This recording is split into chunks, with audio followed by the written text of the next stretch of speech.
네, 여러분 안녕하세요. 자, 시험 보느라 고생하셨습니다.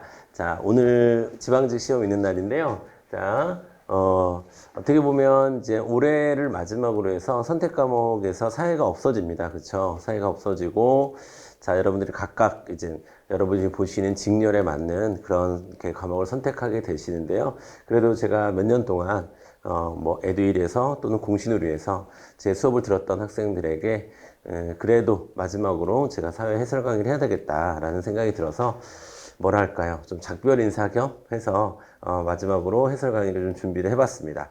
그래서 최대한 빨리 올리려고 지금 당일날 PDF 파일로 여러분에게 좀 설명을 드리고자 하는 거고요. 자, 그리고 또 혹여나 다른 직렬, 이젠 사회를 보는 직렬도 조금 남아 있어요. 그렇죠? 운전직이라든가 방호직이라든가 이런 수험생 같은 경우에는 그래도 우리가 별도의 문제가 나오는 경우도 있고 문제를 같이 사용하는 경우도 있지만 이제 별도의 문제가 나오겠죠. 별도의 문제가 나오면 그래도 출제 포인트가 크게 벗어나지 않기 때문에 해당 영상을 참고해서 준비를 하셔도 좋지 않을까라는 생각에 마지막 사회 수업에 사회 시험에 마지막 사회 시험에 해설 강의를 지금부터 시작해 보도록 하겠습니다. 자, 1번 문제부터 같이 한번 볼게요. 자, 1번 보겠습니다. 자, 1번은 이제 기본권 문제가 나왔습니다. 헌법상 기본권 문제가 나왔고요. 자, 무슨 기본권인부터 찾아야겠죠, 여러분. 자, 31조의 내용. 자, 교육권을 이야기하고 있습니다. 교육권을 보는 순간, 아, 사회권이구나, 라는 생각이 드시죠? 네. 그 다음에 근로의 권리, 노동권을 이야기하고 있습니다. 네, 그러면 해당 기본권은 이제 사회권이 되겠습니다. 그렇죠? 자, 그 다음에 모든 국민은 건강하고 쾌적한 환경에서 자, 환경권을 이야기하고 있습니다. 사회권이죠. 자, 1번부터 보도록 하겠습니다.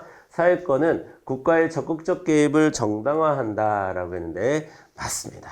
맞습니다. 정답은 1번 되겠습니다. 그렇죠? 사회권이라고 하는 것은 무슨 국가? 복지국가를 추구하는 것이고 복지국가라고 하는 것은 시장에만 맡겨두지 않고 정부가 적절히 개입해서 이 자본주의의 모순, 그쵸? 극심한 빈부격차라든가 환경오염이라든가 이런 것들을 누가 개입해서 정부가 개입해서 해결해 가는 것을 기본적인 정신으로 삼고 있습니다. 그쵸? 정답은 1번이 되겠고요.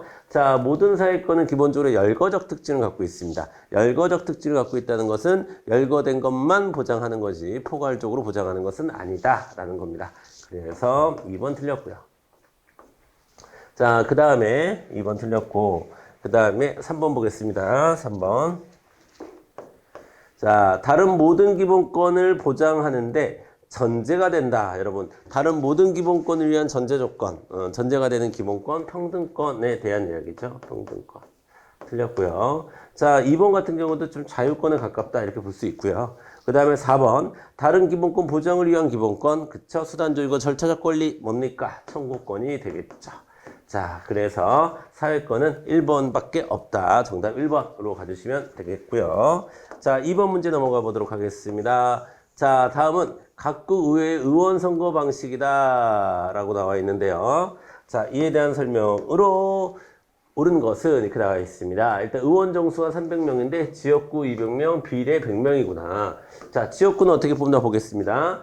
자, 선거구는 200개의 지역구로 구성되어 있고요. 각 지역구에서 가장 표를 많이 얻은 후보자를 해당 선거구의 당선자로 결정한다라고 되어 있습니다. 여러분, 어디 보셔야 돼요? 여기.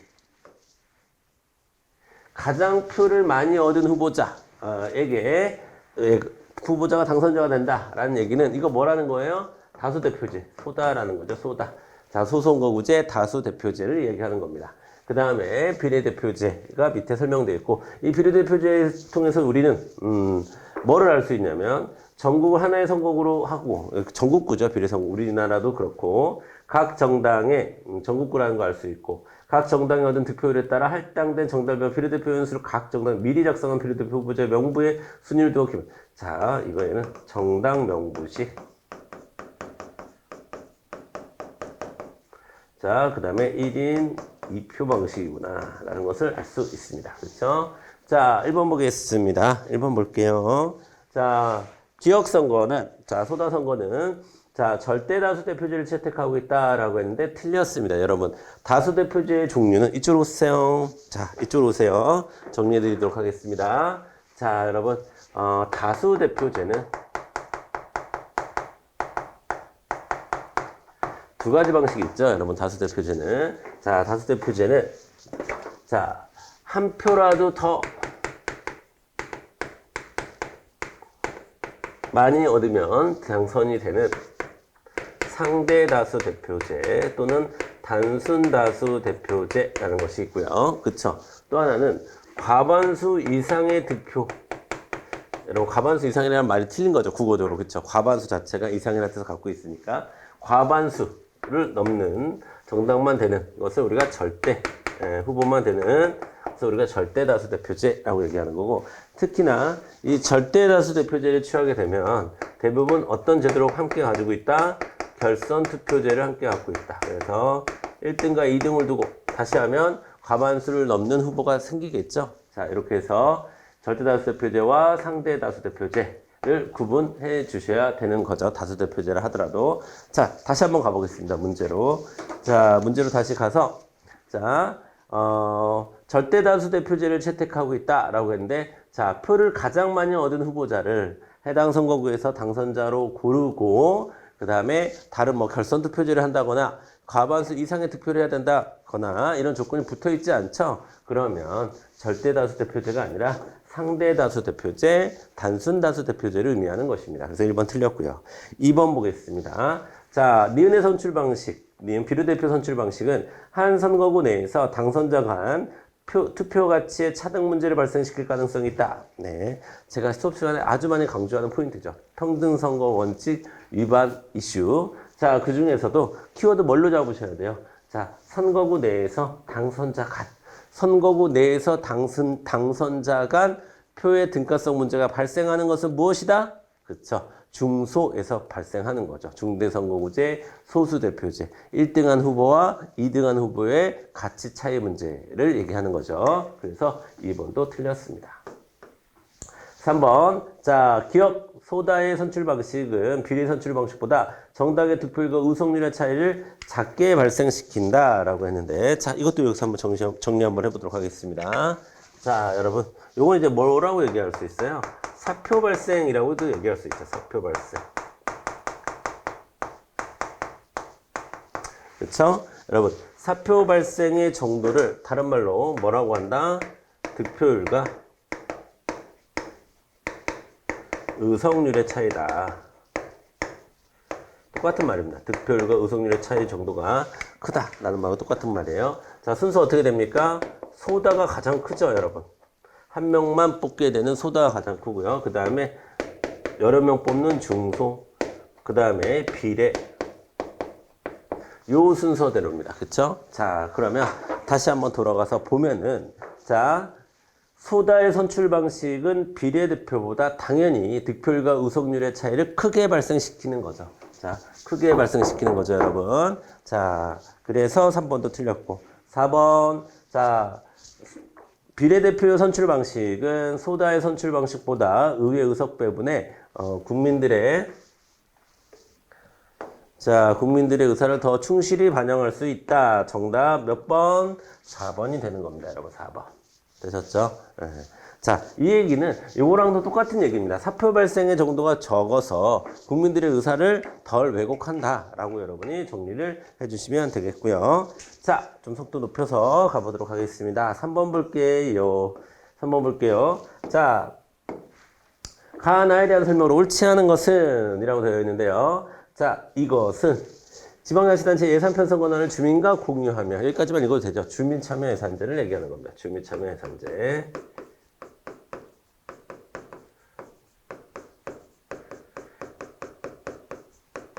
자, 그 다음에 이것은 지방자치단체가 그 장애 권한에 속하는 사무의 처리와 법령에 위반하거나 공익을 현저히 해친다고 했을 때, 자, 뭡니까?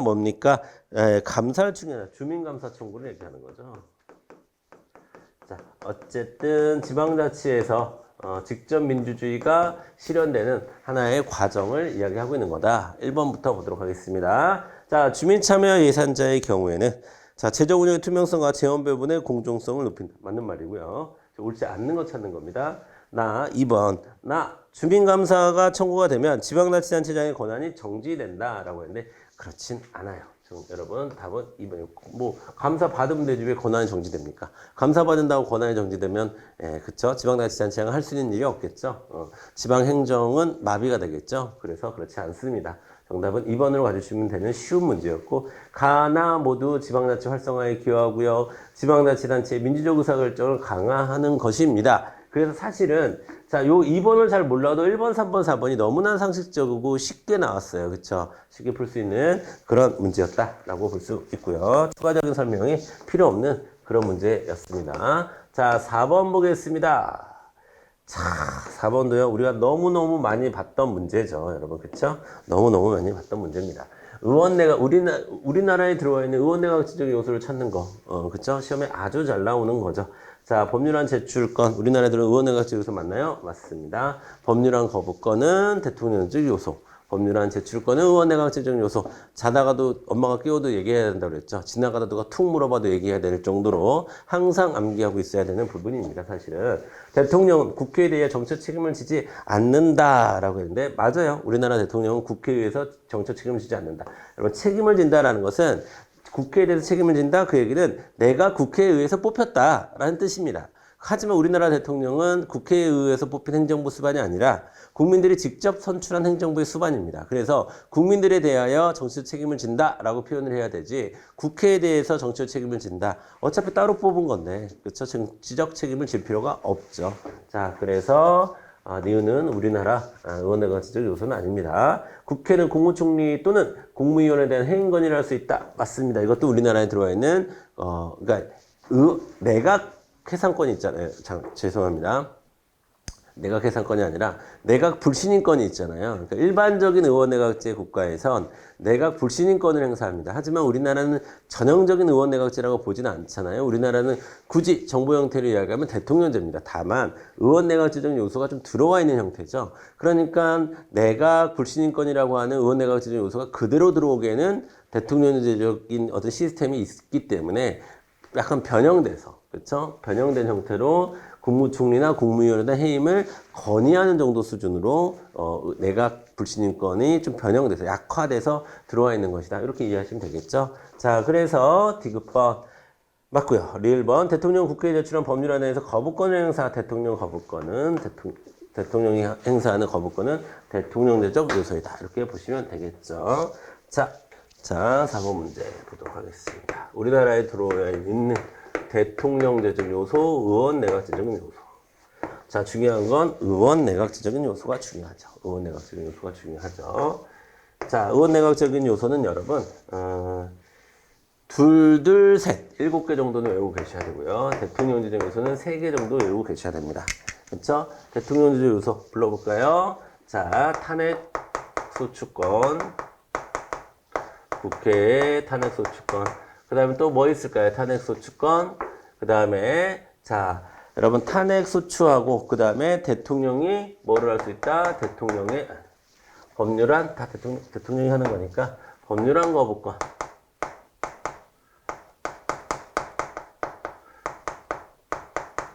그 다음에 또 뭐 있을까요? 각종 동의권 행사.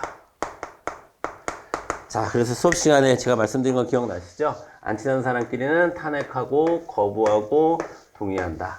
권력이 분립되는 사람끼리는. 권력이 융합되어 있는 사람끼리. 우리나라에 들어가 있는 의원내각제적인 요소 뭐가 있냐? 자, 국무총리라고 하는 제도 자체를 두고 있다는 거. 국무총리 제도 자체. 그 다음에 국무회의 제도 자체. 의원내각제적인 요소로 봅니다. 특히 국무회의에서 갖고 있는 부서제. 행정각부장에 사인을 붙이는 부서제. 자, 그 다음에 국회의 국무총리, 국무위원, 해임건의권. 그 다음에 국회의 국회라기보다는 국회의원의 내각 또는 강요, 그쵸? 또는 뭐 장관 겸직 가능. 우리나라 국회의원은 내각에 들어갈 수 있다. 자, 여기 어떻게 보면 국회에서 행사하는, 국회에서 행정부의 어떤 일정 정도 권한을 행사하는 것이라고 한다면 지금서부터는 행정부가 국회에 일정 정도 권한을 행사하는 것이 있죠. 자, 첫 번째로 법률안, 행정부의 법률안 제출권. 그 다음에 대통령이 뭐 할 수 있습니까? 임시국회를 소집할 수 있죠. 임시국회 소집권. 그 다음에 내각에서 자 국회에 출석하고, 자 내각의 국회 출석 발언권. 자, 이런 것들이 우리나라에 있는 의원 내각제적인 요소가 되겠습니다. 지금 뭐 시험 요 문제에서는 자 4번 문제에서는 요거 나왔고, 그쵸? 그 다음에 요거랑 뭐 요거 나왔고요, 그쵸? 그 다음에 법률안 제한권, 거부권 나왔죠. 뭐 요런 게 나왔는데 사실 요게 지금 요 세 개 말고도 여기 있는 것은 다 나올 수 있습니다. 다 나올 수 있으니까 정리를 꼭 해두셔야 되는 부분입니다. 단골 문제라고 보시면 되겠어요. 단골 문제. 앞으로도 마찬가지입니다. 다른 직렬도 마찬가지예요. 자, 사회에서는 여기 꼭 나옵니다. 꼭 나와요. 우리나라 헌법에서는. 자, 그 다음에 그러니까 답은 몇 번으로 가주시면 되겠어요? 기억과 디귿 몇 번입니까? 2번이죠. 2번으로 가주시면 되겠습니다. 자, 5번 내려가 보겠습니다. 5번. 자, 5번 문제 좋습니다. 5번 문제 좋아요. 자, 다에 들어갈 민주선거의 원칙. 자, 민주선거의 원칙. 일단 외우고 계셔야죠. 보통선거, 평등선거, 그쵸? 그 다음에 직접선거, 비밀선거. 자, 2014년에 자, 선거구간 인구편차 문제. 자, 여러분 제가 평등선거와 관련한 이슈는 총 4가지 정리하고 있어야 된다라고 말씀드렸죠. 자, 5번 평등선거. 자, 여러분 평등선거라는 것은 표의 등가성을 일치시키는 문제입니다. 그쵸? 자, 평등선거 관련한 문제 첫 번째 뭐 있었죠? 자, 선거구간 인구편차 문제. 우리가 다른 말로 인구대표성 문제라고도 얘기하죠. 선거구간 인구편차. 자, 이와 관련해서 헌법재판소의 입장. 제가 수업 시간에 굉장히 강조했던 내용입니다. 2014년도에 나왔던 거. 자, 뭐는 위헌이다? 3대 1을 넘는 건 위헌이다. 그 다음에 2대1 넘지 말아라 라는 게 기본적인 헌재의 입장입니다. 두 번째, 1인 1표 비례대표제는 자, 왜 평등선거 위반이에요? 무소속 후보에 대한 표 가치가 떨어진다는 것이 문제가 되는 거죠. 그 다음에 아까 봤었던 중소, 자, 선거구간 1등과 2등의 차이 문제에 자, 중소선거구제에서, 그쵸? 선거구 내에서 당선자 간 차등 문제. 그 다음에 소다에서는 지나친 사표 발생으로 인해서 선거구 간 차등 문제가 발생을 하죠. 이렇게 4가지가 주요된 쟁점인데 여기에서 하나만 더 말씀을 드리면, 자, 내가 지지 정당과 지지 후보가 틀렸을 때 나는 정말 그 후보는 그 사람을 뽑을 건데 그 후보가 속해 있는 정당은 난 진짜 너무 싫어. 나 안 찍을 거야. 근데 내가 그 후보자에게 표를 던졌다는 이유로 그 정당을 지지하는 것처럼 왜 니네가 해석해? 왜 니네가 간접적으로 해석해? 왜 니네가 나의 의사를 대리해서 그 정당을 지지한다고 생각하는 거야? 라고 해서 이 1인 1표 비례대표제는 뭐의 위반이기도 하다? 직접 선거의 위반이기도 하다. 라는 거 추가적으로 공부했습니다. 그쵸? 자, 그게 그대로 시험 문제 나왔습니다. 그대로 시험 문제 나왔다. 자, 그래서 여기서 이야기하는 자, 가의 원칙은 당연히 평등 선거의 원칙이 되겠습니다. 평등선거의 원칙이 되겠고, 자, 나에서 1인 1표제에서 정당 명부에 대한 투표가 따로 없어서 유권자가 비례대표 의원에 대한 직접적인 결정권을 갖지 못하므로 라고 했으니까 여기서는 직접선거 원칙의 위반을 얘기하는 거겠죠. 그리고 그 뒤에 1인 1표 비례대표제가 무소속 후보자에 대한 선출, 무소속 후보자에 대한 선출에만 기여할 뿐 비례대표 의원 선출에는 전혀 기여하지 못한다는 문제는 다시 뭐의 문제입니까? 평등선거의 문제가 되겠죠. 평등선거. 자, 그래서요. 정답은 평등선거.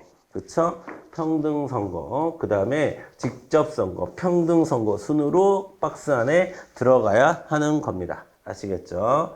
자, 그래서 여기서 얘기하는 원칙은 평등선거. 자, 여기에 평등선거가 들어가야 되고요. 평등선거의 원칙. 자, 그 다음에 여기에 들어가야 될 것은 직접선거의 원칙. 자, 여기 들어갈 것은 평등선거의 원칙. 이렇게 들어가야 되는 겁니다. 아시겠죠? 자, 지금 요 네 가지는 평등선거인데, 그 중에 하나인 1인 1표는 동시에 직접선거 위반도 함께 갖고 있다. 그래서 지금 여기에서 평등선거와 직접선거 두 개가 도출이 된 거예요. 그 다음에 이게 나온 거고. 아시겠죠? 요거는 아까 나왔던 거고. 오케이? 자, 어쨌든 시험 문제가 많이 나오는 포인트니까 꼭 정리해 두시길 바라겠고요. 자, 그 다음에 자, 우리 6번으로 넘어가 보도록 하겠습니다. 6번. 자, 6번 볼게요, 여러분. 자, 다음 헌법 조항이 공통적으로 추구하는 헌법의 기본 원리는 무엇이냐라고 물어봤습니다. 헌법의 기본 원리. 자, 헌법의 기본 원리. 자, 모든 국민은 인간다운 생활. 여기서 게임 끝나야죠. 인간다운 생활. 인간다운 생활에 나온 뭐다? 복지국가의 원리. 자, 기본권으로 얘기하면. 자, 그러면 헌법의 기본 원리입니다. 그러면 뭡니까? 복지국가의 원리예요. 복지국가의 원리. 자, 이쪽에다 좀 필기하겠습니다, 여러분. 이것도 좀 중요해서. 몇 번이에요? 6번. 자, 6번 보겠습니다. 지금 헌법의 기본권으로 보면 뭡니까? 복지국가의 원리예요. 자, 헌법의 기본 원리라고 이해를 하면, 그 다음에 똑같은 것이 기본권 파트로 들어가면 뭐가 되는 거예요? 사회권이 되는 거죠. 그렇죠? 그 다음에 자본주의의 역사로 보면 뭐가 되는 거예요? 수정자본주의가 되는 거죠.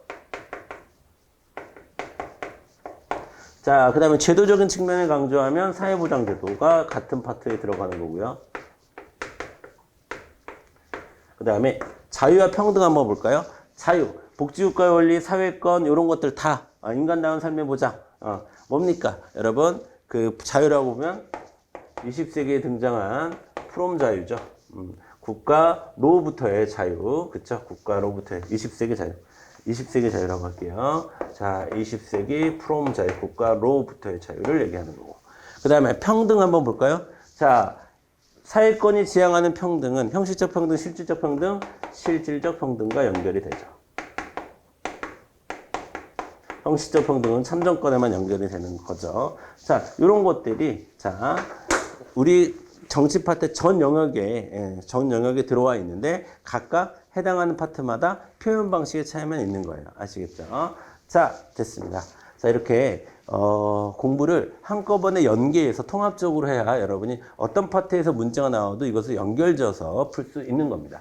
자, 그래서 6번 보겠습니다. 자, 인간다운 생활을 강조한 복지국가 원리. 또 여기서 또 뭘 강조하고 있어요? 어디 있습니까? 경제민주화, 복지국가 원리가 되는 거죠. 자, 1번 권력분립과 적법 절차의 원리. 이건 자유민주주의 원리라고 봐야 되는 거죠. 자유민주주의. 자, 틀린 거 찾으랬어요. 정답 1번. 2번. 자, 적정임금 보장. 자, 자유와 평등의 실질적 보장. 이 실질적이라는 표현이 왜 들어가 있는지 아시겠죠? 뭘 의미하니까? 실질적 평등을 의미하는 거니까. 오케이? 자, 그 다음에 4번 공공부조와 사회보험 같은 건 뭡니까? 여기서 이야기하는 사회보장제도를 얘기하는 거죠. 사회보장제도. 정답은 1번. 자, 7번 가겠습니다. 7번. 자, 그림은 헌법 개정 절차다. 이렇게 나왔습니다. 시험 문제 아주 잘 나오는 것이죠. 자, 헌법은 자, 대통령하고 그 다음에 국회 제적 과반수가 제안을 해서 공고, 대통령이 하죠. 20일 이상. 그 그 다음에 국회에서 제적 3분의 2 이상으로 의결을 합니다. 그쵸? 그 다음에 어디로 넘어갑니까? 국민투표로 넘어가는 거죠. 자, 여기서는 국민투표가 되겠습니다. 그쵸? 국민투표에서 국회의원 선거권자 과반수가 투표에 참여해야 되고요. 그쵸? 거기서 과반수 찬성이 나오면 자, 대통령이 즉시 공포를 하는 시스템이 되겠습니다. 여러분 이쪽으로 와보세요. 자, 7번 정리 한번 해보도록 하겠습니다. 일단 7번에서는 뭐가 잘 정리가 돼야 돼요? 그쵸? 정족수가 잘 정리가 돼야 됩니다. 국회에서 헌법 개정안을 발의하기 위해서는 제적 2분의 1 이상으로 해야 되는 거고요. 그쵸? 자, 그리고 대통령이나 국회 제적 2분의 1로 발의를 하면 공고를 해야 되잖아요. 공고를 며칠 이상? 그렇죠. 20일 이상. 공고를 한 다음에 또 국회에서 제적 3분의 2 이상으로 의결을 합니다. 그쵸? 자, 그리고 이거는 며칠 이내에 해야 돼요. 자, 공고 시작되고 60일 이내에 해야 되는 거죠.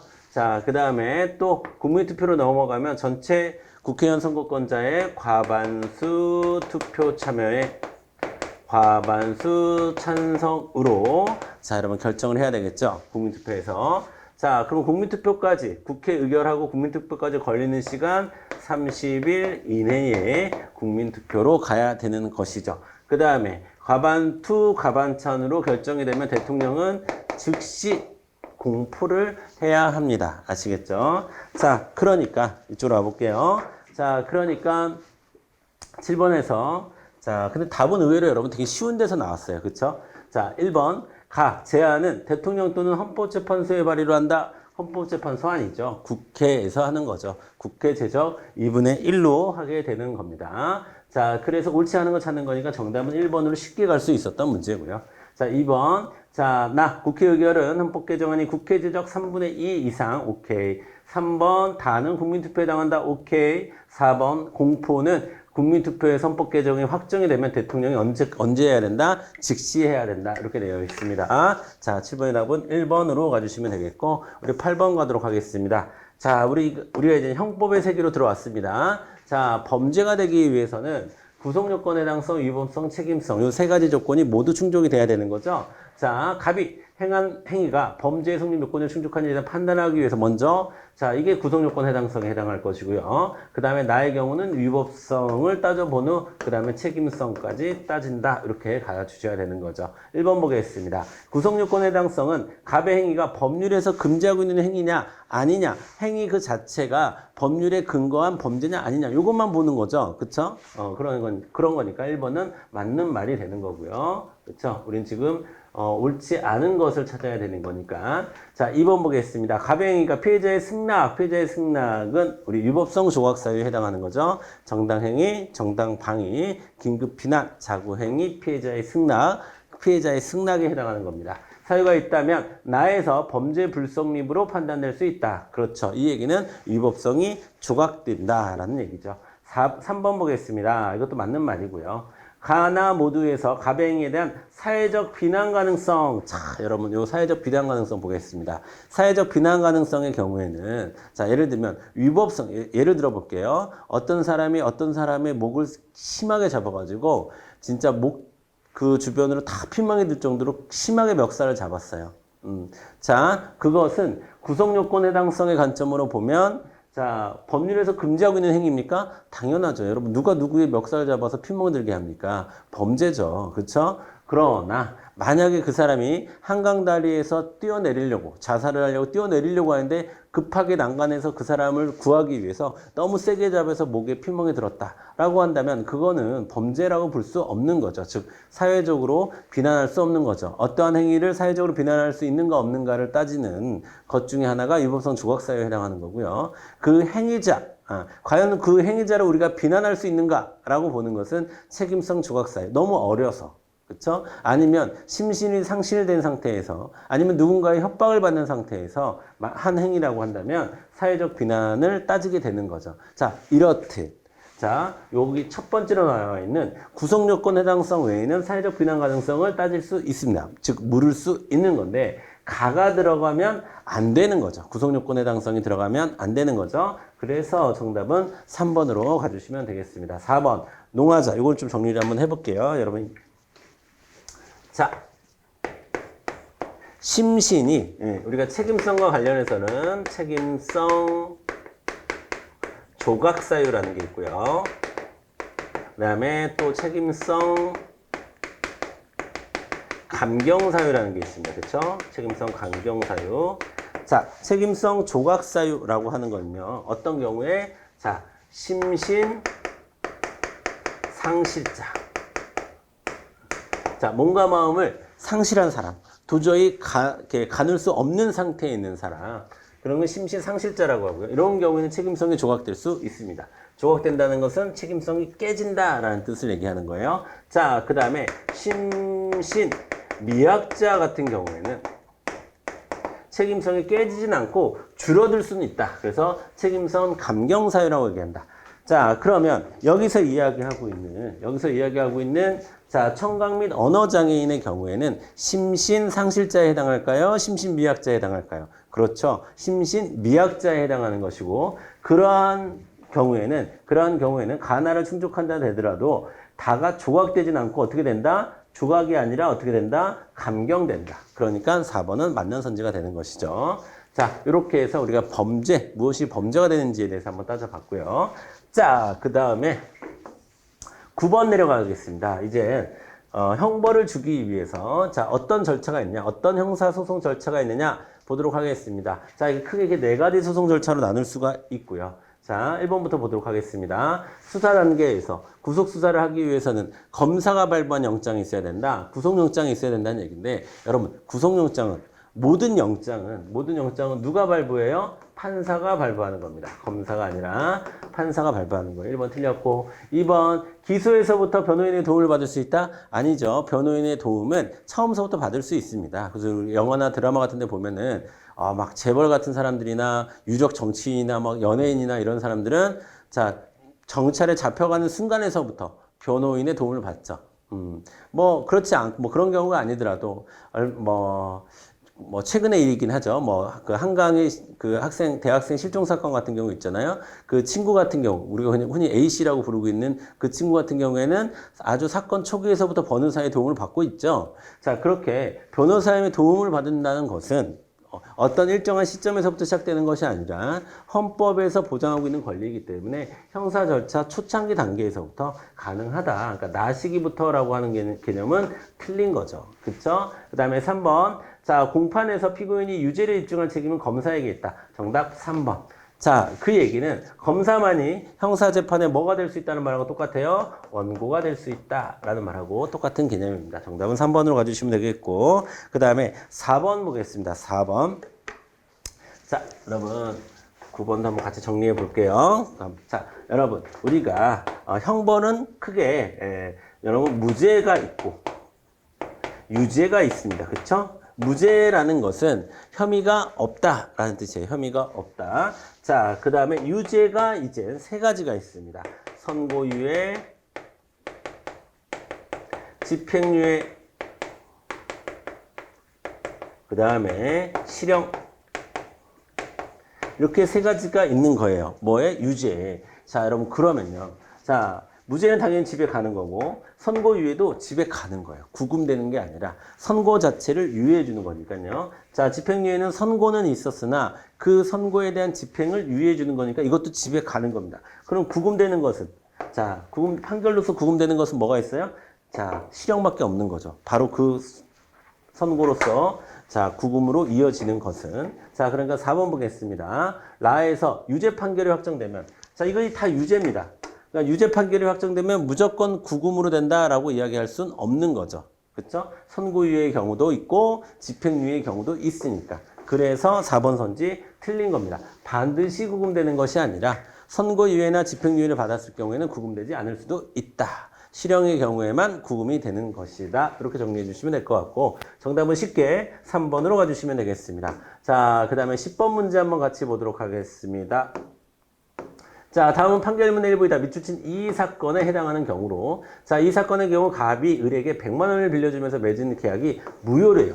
자, 계약 자체가 무효가 되는 경우. 자, 1번부터 보도록 하겠습니다. 자, 갑은 의뢰에게 속아서 돈을 빌려줬다. 뭐 그런 경우에 나중에 취소는 할 수 있어도 무효라고 보지는 않습니다. 계약서를 쓰지 않고 구두로 계약하는 건 얼마든지 가능합니다, 여러분. 계약서는 꼭 써야 되는 것이 아니에요. 쓸 수 있는 것이지. 3번, 미성년자 갑이 불명 허락 없이. 자, 그렇죠. 미성년자 뭐라고 얘기할 수 있습니까? 제한 능력자.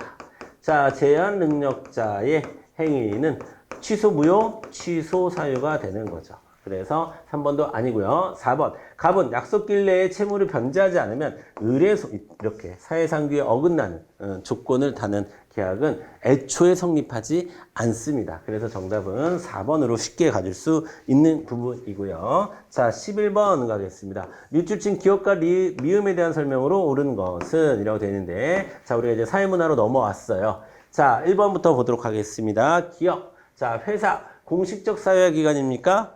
아니죠. 공식적 사회화기관 아닙니다. 자, 여러분, 사회화기관을 우리가 구분을 할 때, 자, 1차냐, 2차냐의 구분도 하고, 또 공식이냐, 비공식이냐의 구분도 하잖아요. 그런데, 자, 공식적이냐, 비공식적이냐 나누는 기준은 주 목적성이 사회화에 있냐, 즉, 교육에 있냐, 없냐를 따지는 겁니다. 그랬을 때, 우리가 공식적 사회기관을 외우는 게 좋다, 비공식적 사회기관을 외우는 게 좋다? 그렇죠. 공식적 사회기관을 외워야 되는 거죠. 자, 왜? 별로 없으니까. 4개만 외우면 돼요, 4개. 자, 우리 시험에서 4개만 나옵니다. 공식적 사회화기관.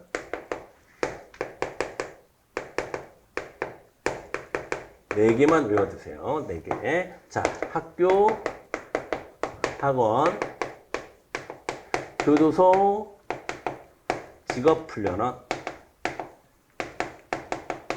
훈련소 또는 직업훈련원 이런 데만 공식적 사회화기관이라고 시험에 나오는 거예요. 그럼 이런 게 아니면 다 비공식적 사회화기관이다 라고 보시면 되겠습니다. 자, 틀렸어요. 2번 보겠습니다. 농구선수는 A의 귀속지. 태어나면서부터 농구선수가 있을까요? 없죠. 그렇죠? 리얼, 아시안게임 국가대표. 다 모두 농구선수가 된 것도 국가대표가 된 것도 자, 후천적으로 나중에 선택한 거죠. 노력해서. 자, 그래서 둘 다 성취주의가 되겠습니다. A의 귀속주의. 그쵸? A의 니은도, 리을도 둘 다 성취주의에 해당하겠습니다. 자, 3번 가겠습니다. 자, 디귿 어디 갔어요? 디귿 고등학교. 이익사입니까? 그렇죠. 여러분, 이익사회 외워야 돼요? 공동사회 외워야 돼요? 자, 이익사회, 공동사회. 자, 뭐에 따라서 우리가 결합의지에 따라서 자, 결합의지에 따라서 이익사회와 공동사회를 나눕니다. 공동사회와 이익사회를 나누는데 자, 공동사회는 자연발생적인 본능적 의지, 그 다음에 이익사회는 후천적인 선택적 의지에 의해서 구성되는 사회집단을 얘기하는 거죠. 자, 공동사회를 외우셔야 될까요? 이익사회를 외우셔야 될까요? 자, 그렇죠, 여러분. 공동사회를 외워야 되는 겁니다. 공동사회가 얼마 없어. 그리고 공동사회는 다 뭐가 들어간다? 족자 들어간다. 그렇죠? 그래서 가족, 친족, 민족, 부족. 자, 이런 것들만 우리가 공동사회라고 얘기를 하는 겁니다. 자, 됐습니다. 그러니까 자, 디귿은 당연히 이익사회겠죠. 당연히 이익사회고 그 다음에 자, 고등학교, 학교 들어가면서부터 뭐다? 2차적 사회기관이다. 공식적 사회기관, 비공식적 사회기관, 학교니까 공식적 사회기관에 해당하는 거고요. 그래서 자, 3번은 다 맞는 말이 되겠네요. 4번 보겠습니다. 최우수 선수상은 자, 이런 말 없다.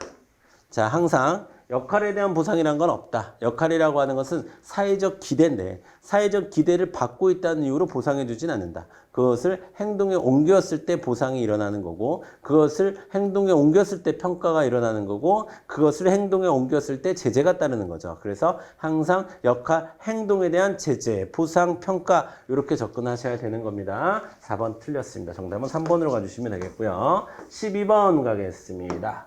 자, 12번. 자, 문화의 태도 나왔어요. 3가지가 주어졌습니다. 문화사대주의, 상대주의, 자문화 중심주의. 이 3가지가 주어졌고 각각의 장점 하나, 단점 하나 꼭 외워야 된다고 그랬죠. 자, 먼저 볼까요? 문화사대주의의 장점. 그렇죠. 선진문물 수용에 용이하다. 단점, 자기 문화의 주체성이나 정체성을 상실할 수 있다. 문화상대주의는 좋은 거예요. 장점만 있습니다. 다양한 문화 형성에 기여한다. 뭐 이런 장점이 있지만 이것이 극단화되면, 그렇죠? 극단적 문화 상대주의로 가게 되면 인류의 보편적인 가치를 훼손할 수 있는 단점도 있다. 그 다음에 자문화 중심주의는 자, 장점 있을까요? 예, 장점 있습니다. 자기 사회의 통합, 사회 통합에 기여한다라는 장점은 있고, 어떤 단점이 있어요? 제국주의나 국수주의로 빠질 단점이 있는 것이죠. 자, 보겠습니다. 자, 가는 국수주의와 제국주의로 변질될 수 있다는 비판을 받는다라고 하니까 가는 자문화겠죠. 그 다음에 다는 해당 사회 맥락을 보고 그 사회 문화를 이해하려고 노력한다. 상대주의에 해당하겠습니다. 요거 두 개를 아닙니다. 죄송해요. 자, 요거 두 개가 아니라 요 사대주의와 자문화만 요거를 뭐라고 해요? 절대주의라고 얘기하는 거죠. 그렇죠? 자, 그러니까 1번부터 보도록 하겠습니다. 그럼 나머지 하나 뭡니까? 나머지 하나 나는 문화 사대주의가 되겠죠.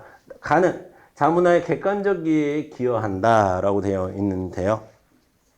자, 여러분 자문화 중심주의는 객관적 이해가 아니에요. 주관적 이해를 하는 거고요. 그래서 틀렸고 2번 보겠습니다. 나는 남은 게 이제 문화 사대주의니까, 그쵸? 문화 사대주의는 자문화의 정체성을 약화시킬 우려가 있다. 정답 2번.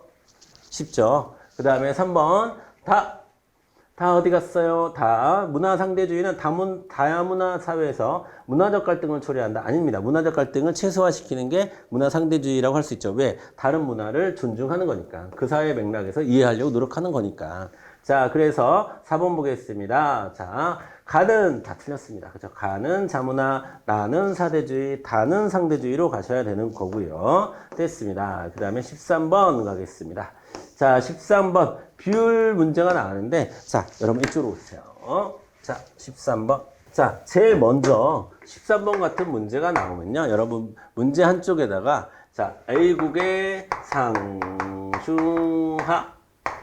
B국의 상중하의 퍼센트를 빨리 써주셔야죠, 여러분. 자, 중층 대비 상층의 비율이 3분의 1이래요. 그러면, 자, 그리고 중층 대비 하층의 비율이 3분의 1이래요. 이건 쉽죠? 자, 여러분 보세요. 그러면 3분의 1. 그러면 3분의, 이게 3일 때, 중층이 상층일 때 얘가 1이라는 겁니다. 여기 1이라는 거예요. 그쵸? 예. 자, 그러면, 자, 이거 전체 백분율로 나타내야 되니까 어떻게 나타나면 되겠습니까? 그렇죠. 20, 60, 20 이렇게 나타나면 되겠죠. 그래서 20, 60, 30, 20 이렇게 되는 겁니다. 자, A 같은 경우에는. 그 다음 B 볼게요. B. 자, B 보겠습니다. 자, 중층 대비 상층의 비율이 3분의 2라고 하는 거예요. 3분의 2. 그러면 3분의 2 되는 거고. 그 다음에 중층 대비 하층의 비율이 3분의 5래요. 자, 이거는 그냥 10만 붙여주면 되겠네요. 그쵸?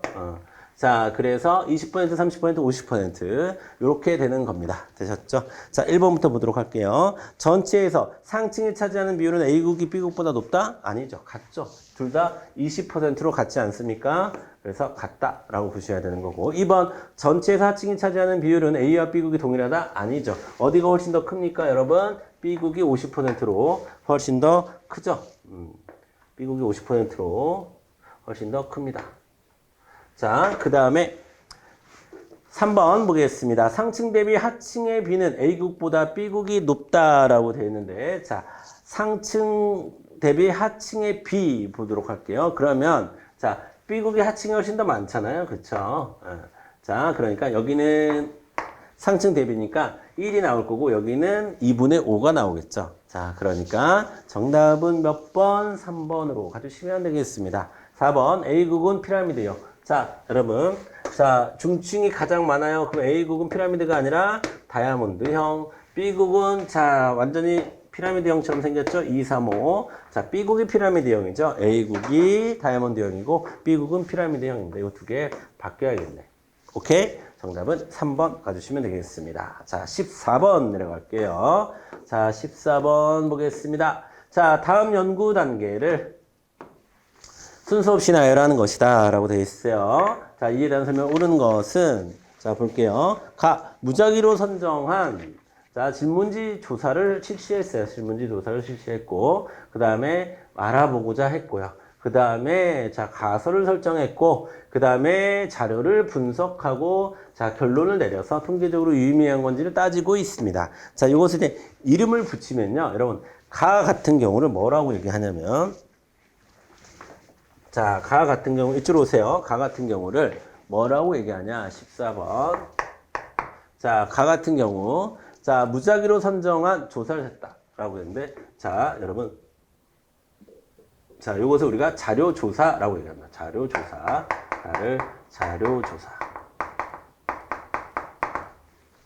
자, 그 다음에, 나 같은 거. 자, 초등학생의 불안감을 자율적 양육 태도가 미친 영향을 알아보고자 했다라고 하는 것을 우리가 주제를 선정한다 이렇게 얘기합니다. 자, 연구 주제 선정.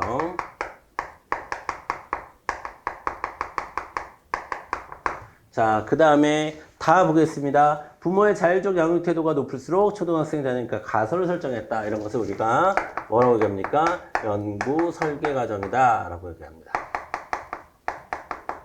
그 다음에 마지막에 라 과정 자료를 분석, 통계 분석하는 거 우리가 자료 분석 단계. 자료 분석, 그 다음에 분석 및 결론 단계다. 이렇게 보시면 되겠죠. 자, 1번부터 보도록 하겠습니다. 자, 부모의 자율적 양육 태도는 독립 변수, 그 다음에 초등학생 자녀의 시험 불안감은 종속 변수이다 라고 되는데, 자, 여러분. 자, 연구 주제를 우리가 잘 봐야 되겠죠? 요거는 연구 주제. 자, 초등학생 자녀의 시험 불안감에 대해서 부모의 자율적 양육 태도가 미치는 영향이니까 요게 여기에 미치는 영향을 얘기하는 거죠. 그러니까 자, 양육 태도가 독립 변수가 되는 거고, 자, 즉 원인 변수가 되는 거고, 초등학생 자녀의 시험 불안감은 종속 변수, 즉 결과 변수가 되는 거죠. 정답 1번. 쉽죠? 정답은 1번입니다. 그 다음에 2번 보겠습니다. 자, 연구자와 연구 대상자 간의 정서적 교감이 중요한 자료 수집 방법을 사용했다. 여러분, 정서적 교감이 중요한 건 뭡니까?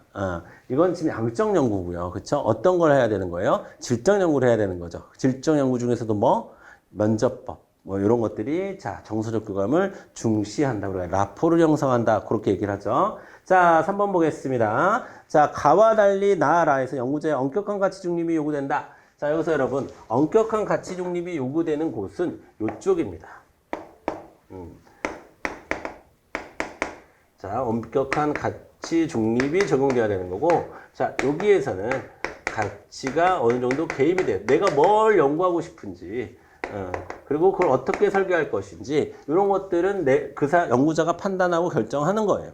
그러나 자료를 조사하는 과정이나 이런 자료를 분석하는 과정에서는 절대 연구자의 가치가 개입되어서는 왜곡된 연구가 나올 수밖에 없는 거죠. 자, 그래서 자, 가와 달리 나라라고 했으니까 다 틀린 말이고요. 그렇죠? 그 다음에 4번 연구는 다나 가라 순이다. 아니죠. 나다 가라 순입니다. 나다 가라 순으로 되는 것이고요. 자, 그리고 유의미한 것을 나타냈다고 했으니까 가설은 채택이 됐어야 하는 거겠죠. 자, 그래서 14번에 4번은 틀렸고 우리 15번 내려가 보도록 하겠습니다. 15번. 으아, 그쵸? 15번. 제가 봤을 때 이 문제가 여러분이 시험장에서는 약간 까다로울 수 있는 문제다라고 볼 수 있는데, 우리가 이제 뭐 워낙에 우리 노년부양비나 우리가 노령화 지수나 이런 연습을 많이 했기 때문에 여러분 사실 공식만 알아도 여러분들이 충분히 해결할 수 있긴 한데 한번 보도록 하겠습니다. 표는 각국의 인구 관련 자료다. 이에 대한 분석으로 옳지 않은 것은 이렇게 돼 있어요. 전체 인구에서 유소년 인구가 차지하는 비율이 28입니다. 28. 유소년 인구 28. 자, 그 다음에 노년부양비는 여러분 여기 나와도 있지만 우리가 외우고도 있는 거죠. 부양인구분의 여러분 부양인구분의 얼마입니까? 부양인구분의 노인인구잖아요. 그러면 부양인구는 다른 말로 하면 생산가능 인구가 되겠죠. 자, 생산가능 인구, 부양인구나. 자, 부양인구 보도록 할게요. 그 다음 부양인구, 그 다음에 노년인구. 인구인데, 자, 그게 노년부양비가 20%라는 것은 부양인구와 노년인구가 5대1의 비율을 갖는다는 거예요. 5대1의 비율을 갖는다는 겁니다. 자, 그러면 전체 100명이라고 봤을 때, 전체 인구를 100명이라고 봤을 때, 여러분, 부양인구와 노년인구를 합쳐서 몇 명이 될까요? 72명이 되겠죠. 72명. 72명을 이 5대1의 비율로 맞춰주기 위해서는, 자, 여러분, 6분의 5, 6분의 1 곱해주면 돼요. 다. 그러면, 자, 요거 한번 구해볼게요. 부양인구는요, 부양인구는, 자, 72명 중에서 6분의 5 이렇게 해주면 됩니다. 그럼 얼마 나와요? 그쵸? 자, 요거 이제 되고, 그 다음에, 자, 55명 되겠습니다. 55명. 그쵸? 자, 6이 12. 그쵸? 그 다음에, 아니네요. 죄송합니다.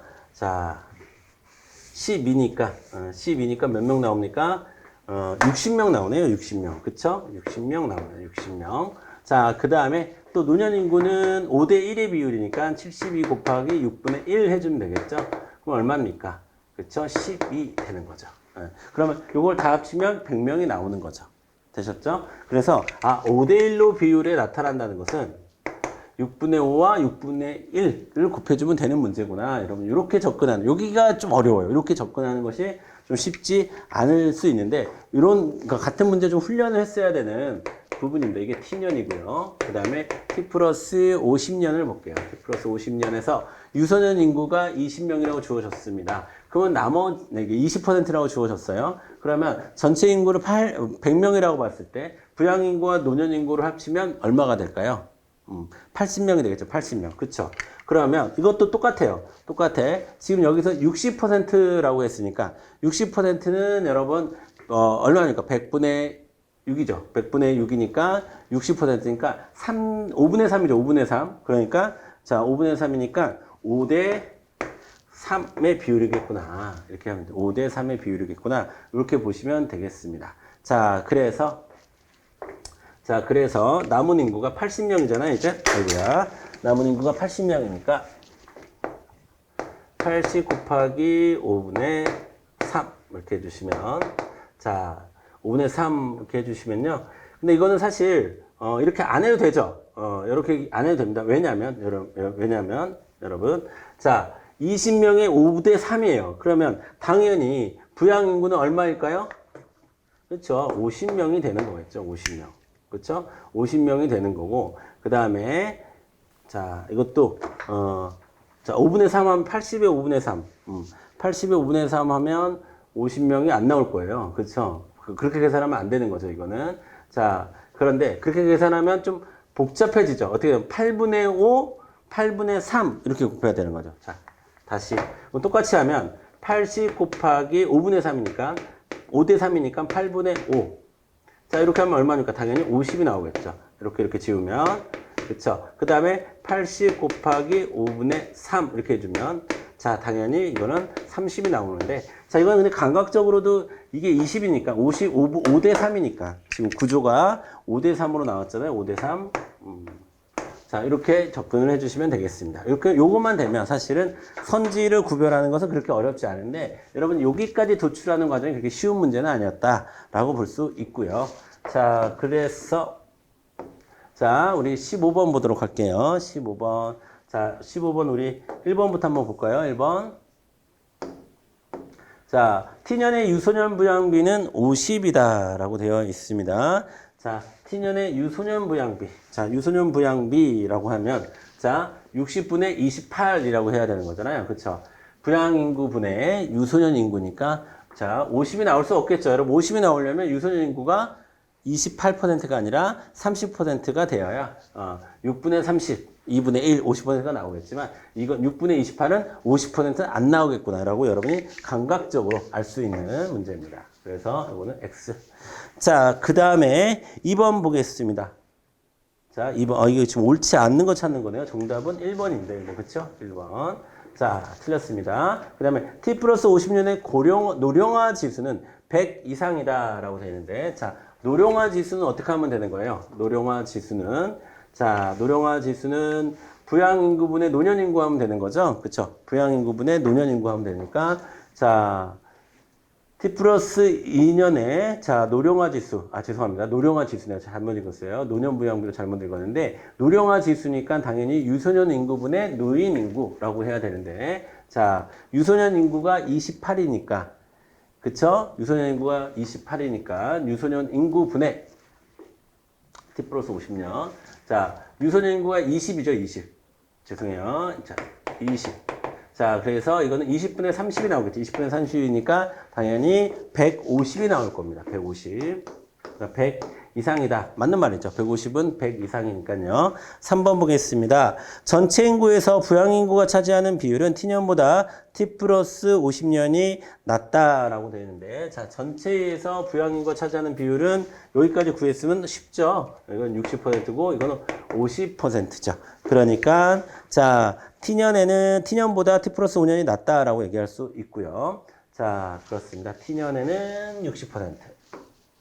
여기는 50%. 그 다음에 4번 보겠습니다. T년은 고령화 사회에 해당하고, 자, T 플러스 50년은 초고령화 사회에 해당한다 라고 했는데, 요 관련해서는 여기서 단서를 주어줬어요. 그쵸? 요 단서 보고 풀면 되는 겁니다. 자, T년의 노년 인구의 비율이 12%입니다. 그러면 7과 14 사이니까 고령화 사회라고 얘기할 수 있죠. 맞죠? 그 다음 T 플러스 5년에, 자, 노년 인구가 30%에 해당합니다. 그러니까 20% 이상이니까 초고령화 사회라고 이야기할 수 있죠. 정답 4번도 맞는 선지가 되겠고, 틀린 것은 1번입니다. 자, 이거는 우리가 비율지표의 특성을 가지고 여러분이, 그러니까 이게 5대1의 구조를 6분의 5와 6분의 1을 곱해야 된다는 사실. 그 다음에, 자, 5대3의 구조를 8분의 5와 죄송합니다. 이거 5가 아니죠, 여러분? 5가 아니라 5분의 3이 아니라 8분의 3이죠.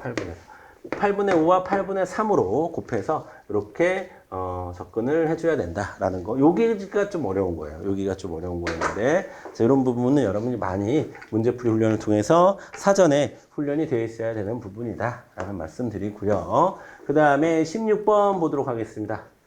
자, 16번 볼게요. 자, 표는 재화 A와 D를 소비와 관련한 특징으로 따라 구분한 것이다 라고 되어 있는데요. 자, 여러분 A 같은 것은 우리가 사적 재화, 일반적인 재화를 얘기하는 거고요. 그 다음에 경합성은 있으나 배제성은 없는 경우, 그쵸? 이런 경우를 우리가 공유자원이라고 얘기를 하는 거죠. 공유자원. 그 다음에 배제성은 있으나 경합성은 없다. 우리 넷플릭스 같은 거, 그쵸? 뭐 케이블 TV 같은 거, 채널 같은 거, 그런 거. 내가 본다고 해서 다른 사람이 못 보는 것은 아니지만, 내가 그 재화를 사용한다고 해서 다른 사람이 그 재화를 사용 못하는 건 아니지만, 돈은 받는 거. 그래서 우리가 이걸 클럽제라고도 얘기하고, 요금제라고 얘기하기도 하고, 그 다음에 비경합성과 비배제성을 특징으로 하는 것이 뭡니까? 공공재라고 하는 것이죠. 그쵸? 자, 1번 보겠습니다. 자, A는 공공재다. 말도 안 되는 소리고요. 2번, B. 자, B는 A와는 달리 무임승차자의 문제가 발생한다. 여러분, 무임승차자의 문제는 어디서 발생하는 거예요? 네, 여기서 발생하는 거죠. 여기서. 이쪽 비배제성을 특징으로 해서 무임승차 문제가 발생하는 겁니다. 그렇죠? 자, 그 다음에 3번 C의 사례로 공공재의 사례로 고갈되기 쉬운 공해상의 어족이 있다라고 했는데 정답은 3번으로 봐주시면 되겠습니다. 자, 여기서 포인트는 고갈되기 쉽다는 거예요. 고갈되기 쉽다는 것은 뭐가 있다는 거예요? 경합성은 있다는 겁니다. 즉, 경합성은 있으나, 그 다음에 공해상의 어족 같은 경우에는 우리가 뭐 돈을, 뭡니까? 돈을 내지는 않잖아요. 그쵸? 그러니까 공유자원에 해당한다. 4번. 자, 공공재는 재화의 속성상 시장에서 사회적 체계 수준만큼 충분히 생산된다?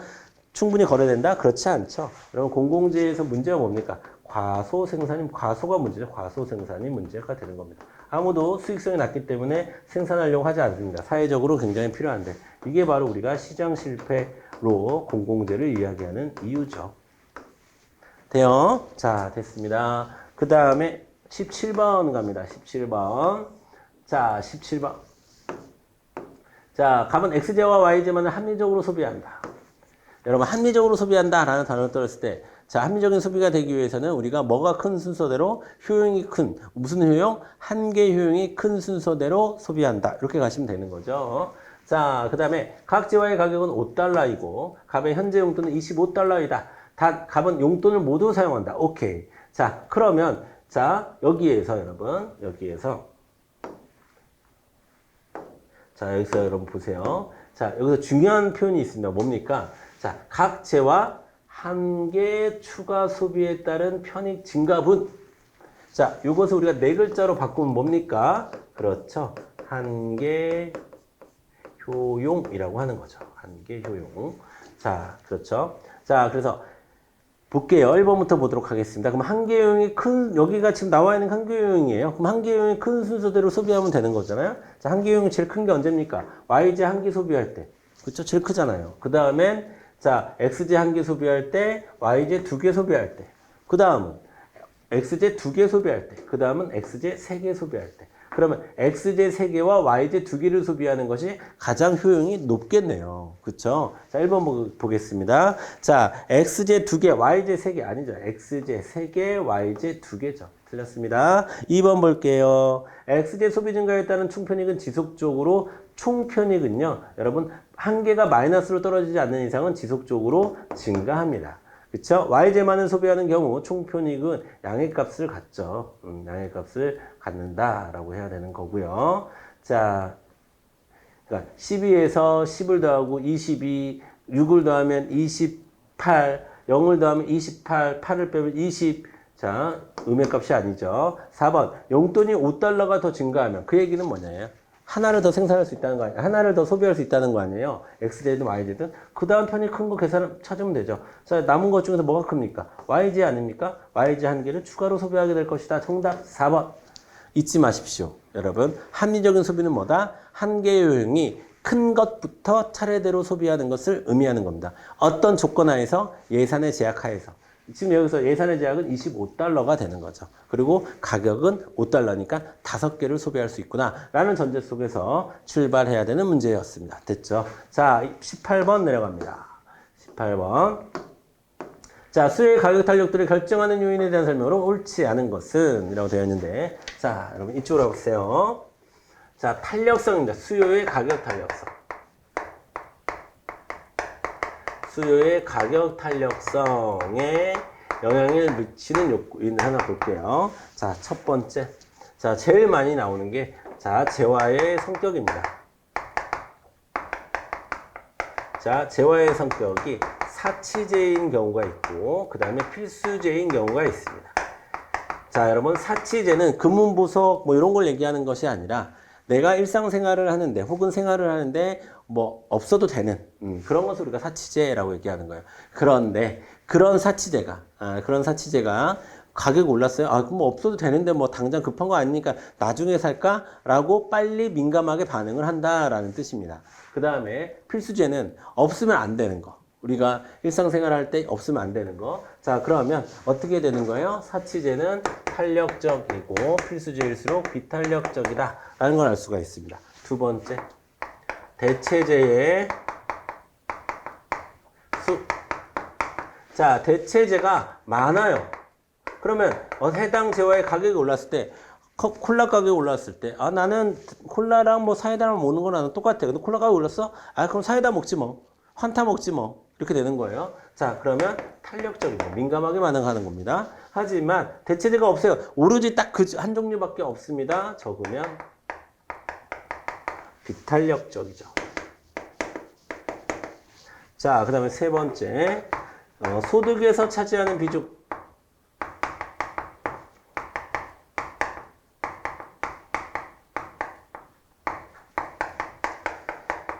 자, 어떤 재화가 내가 소득을 한 달에 100만 원 버는데 내가 뭐 90만 원짜리 노트북을 살까 말까 하고 있는데 그게 100만 원이 돼 버렸어. 그러면 약간 올랐지만 못 사겠다. 이렇게 되는 거죠. 내 소득이 너무 많은 비중을 차지하니까. 근데 내가 300원짜리 껌을 사려고 슈퍼에 들어갔는데 껌이 300원, 350원 올랐어요. 그러면 올라서 안 사. 그렇지는 않죠. 예, 그 정도 50원 정도 오른 거야. 내 전체 소득에서 50원은 큰 비중을 차지하지 않으니까 그냥 삽니다. 그래서 크면 탄력적이고 민감하게 반응하고 그렇지 않으면 둔감하게 반응한다라는 거예요. 그 다음에 자, 가격 변화에 대한 조정 기간, 즉 적응 기간이 길어요.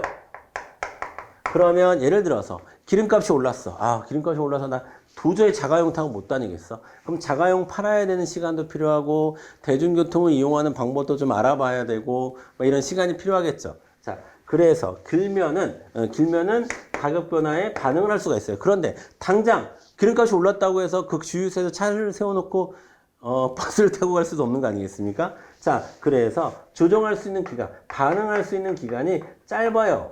그러면 비탄력적입니다.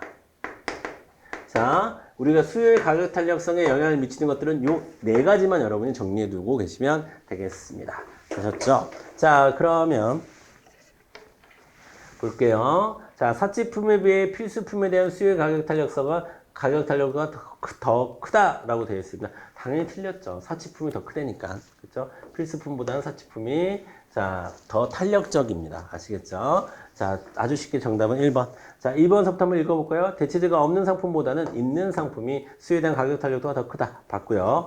상품의 가격이 가계소득에서 차지하는 비중이 클수록 탄력도는 커진다. 오케이. 상품의 가격 변동에 대한 소비자의 적응할 수 있는 시간이 길수록 가격 탄력도는 커지는 경향이 있다. 오케이. 적응 기간, 조정 기간을 얘기하는 거겠죠. 19번 내려가겠습니다. 자, 19번 볼게요. 자, 19번. 표에 나타난 T년 대비 T4를 1년의 환율 변동. 자, 여러분, 환율.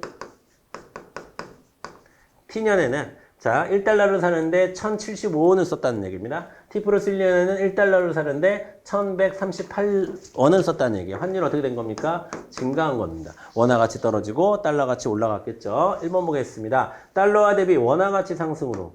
자, 그만 읽어야 되죠. 그만 읽어야 됩니다. 원화 가치는 하락했습니다. 환율이 오르면 달러 가치는 오르고 원화 가치는 떨어지는 거예요. 자, 그 다음에 2번 보겠습니다. 원달러 환율의 하락으로 자, 원달러 환율 올랐다니까 뭔 소리입니까? 그만 읽어야죠. 원달러 환율이 상승해서 우리나라 사람이 미국으로 여행을 가는 부담은 자, 보세요. 예를 들면 예전에는 1달러를 준비하는데 이 정도 돈만 쓰면 됐었는데 지금은 이 정도 돈을 써야 돼. 그럼 당연히 부담스러워지지. 우리가 가서 외국에 가서 우리나라 돈 낼 거예요? 아니잖아. 달러 낼 거잖아. 그치? 미국 가서. 자, 그러니까 3번도 틀렸습니다. 부담은 증가합니다. 자, 4번. 원화 대비 달러와 가치 상승으로 그쵸? 미국 시장에서 우리나라 수출품의 가격 경쟁력은 높아지게 되는 거죠. 우리나라 상품이 미국에서는 좀 더 싸게 팔리게 되는 거니까 가격 경쟁력이 올라가고 수출은 올라갑니다. 제가 여러분 환율이 올라가면 수출이 올라간다라는 사실은 여러분들에게 정말 수없이 얘기했어요. 그렇죠? 잘 정리하시면 아주 쉽게 풀 수 있는 문제입니다. 정답 4번 되겠습니다. 자, 20번 내려가겠습니다. 자, 마지막으로 이제 비교의 문제가 나왔는데요. 비교의 문제가 나왔습니다. 자, 여러분 이쪽으로 와보세요. 자, 보겠습니다. 비교의 문제. 자, 여러분 제일 먼저 우리 비교의 문제가 나오면 뭐부터 해야 된다? 생산량 자료인지 생산비 자료인지 구분을 하셔야 되는 거죠. 자, 여기 최대 생산량을 정리한 것이다 라고 했으니까 여러분 생산량 자료예요? 생산비 자료예요? 자, 생산량 자료가 되겠습니다. 그쵸? 생산량 자료가 될 경우에는 해당 숫자를 어떻게 해라? 분모로 깔아줘라 라는 겁니다.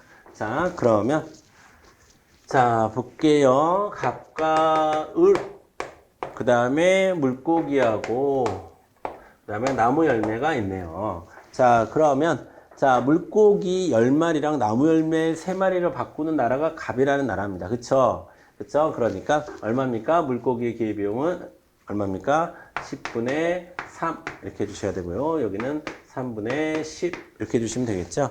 자, 그 다음에 을은 5분의 4 4분의 5 해주시면 되겠죠. 자, 그러면 자, 여기서는 여기서 자, 특화를 시킬 겁니다. 자, 여러분 여기서 참고로 요거 하나만 잘 정리해 두세요. 자, 여러분 자, 비교의를 가진다. 즉, 갑국은 물고기 생산에 비교의를 가진다. 는 말이나 자, 생산의 기회비용이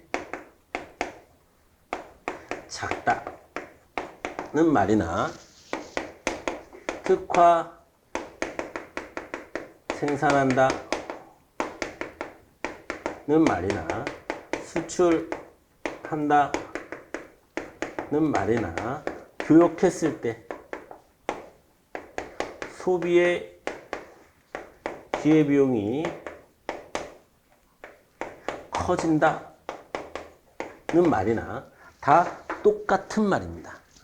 자, 갑국에서는 물고기의 생산의 비교율을 가진다. 생산의 기회비용이 작다. 물고기를 특화 생산할 것이다. 물고기를 수출할 것이다. 자, 각국에서 물고기를 교육 후 물고기 소비에 대한 기회비용은 커진다. 왜냐하면 교육 조건이 10분의 3에서 그쵸? 4분의 5로 이렇게 정해 10분의 3보다는 커질 거니까 소비의 기회비용 이건 소비 여기서는 생산 자 구분하셔야 되고 자 요렇게 똑같은 표현인데 계속 이 표현을 바꿔가면서 문제가 되는 거예요.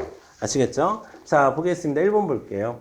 자 갑은 두 나라의 두 재화의 생산 모두에서 절대 우위를 갖는다라고 했는데 절대 우위가 나왔네요, 여러분. 절대 우위가 나왔습니다. 절대 우위는 자 물고기 같은 경우에는 갑고기 갖고 있고 나무 열매 갖고 있는 경우에는 을고기 갖고 있는 거죠. 많이 생산할수록 생산량이 클수록 절대 우위가 있는 거니까 그러니까 모두라는 말 틀렸죠. 자 1번 틀렸고 2번 보겠습니다. 나무 열매 한 개 생산에 따른 기회비용은 을이 갑보다 자 여러분 을이 특화시킨다니까 그러면 을이 뭐야? 작다라는 거예요. 작다. 생산에 따른 기회비용은 작다. 작아야 특화 생산하는 거야. 갑은 나무 열매에 을은 물고기를 특화하여 자, 갑은 나무 열매 틀렸죠. 갑은 물고기를 그 다음에 을은 나무 열매를 특화할 것입니다. 틀렸고요. 특화 후 나무 열매 한 개당 물고기 3마리로 교환하면 두 사람 모두 이익을 얻을 수 있겠다. 자 나무 열매 자 여러분 나무 열매에 그 조건은 이렇게 되는 거예요. 이렇게 그러면 나무 열매는 어디가 생산해요? 을국이 생산합니다. 자, 을국이 생산해요. 그럼 4분의 5는 얼마예요? 1.25. 그러면 3분의 10은 얼마예요? 그쵸? 3.333. 오케이? 자, 그럼 교육 조건이 요 사이 안에만 들어가면 성사되는 겁니다. 자, 3. 요 안에 들어갈 수 있어요? 들어갈 수 있죠. 1.25분의 1.25와 3.333 사이에는 당연히 3 들어갑니다. 교육 조건으로 3 가능하죠. 정답은 4번이 되겠습니다. 4번. 자, 특화 후 나무 열매 한 개당 물고기 3마리로 교환하면 두 사람 모두에게 이익을 얻을 수 있습니다. 아시겠죠? 정답은 몇 번? 4번 되겠습니다. 4번. 자, 이렇게 해서 여러분 우리가 이제 20문제를 함께 풀어봤습니다. 이제 직렬의 변화, 그 다음에 선택 과목 여러 가지 제도의 변화로 인해서 이제 사회라는 과목이 없어지는 직렬도 있죠. 물론 남아있는 직렬도 있습니다. 특히 남아있는 직렬에서는 자 기존에 나왔던 거, 뭐 국가직이든 지방직이든 어쨌든 최신에 나왔던 기출문제를 잘 정리하고 있어야 우리가 어떻게 공부해야 될지 방향이 정해지고요. 그 다음에 어떤 걸 더 중요하게 생각해야 되는지 또 어떤 것을 또 어떤 방식으로 암기를 해야 되는지 등등의 것들은 사실 기출문제가 줄 수 있는 최고의 선물입니다. 그렇죠? 어떻게 보면 우리 수험생들에게 최고의 선물, 최고의 무기는 바로 기출문제입니다. 그래서 제가 지금 마지막 해설 강의지만 물론 이제 이후로 운전직, 방호직 등등에서 제가 여러분들에게 많은 해설 강의나 뭐 이런 것들은 이제 계속 해 나가겠습니다. 계속 해 나가겠지만 이제 어쨌든 전체 국가직, 지방직 뭐 이렇게 봤을 때 사회라는 문제가 선택 과목으로서 마지막 시험이었습니다. 그래서 마지막 시험을 굳이 또 특히나 제 수업을 지금까지 들어왔던 분들에게 좀 선물하고 싶은 마음, 또 정리를 끝까지 마지막까지 좀 함께 하겠다는 마음으로 해설 강의를 진행했으니까 아무쪼록 여러분에게 좀 도움이 됐으면 하는 마음으로 오늘의 해설 강의를 마치도록 하겠습니다. 여러분 시험 보느라고 정말 고생 많으셨고요. 어떻게 진짜 사회가 마지막이니까 여러분에게 그래도 꼭 좋은 결과가 있기를 진심으로 기원하겠습니다. 여러분 수고하셨습니다.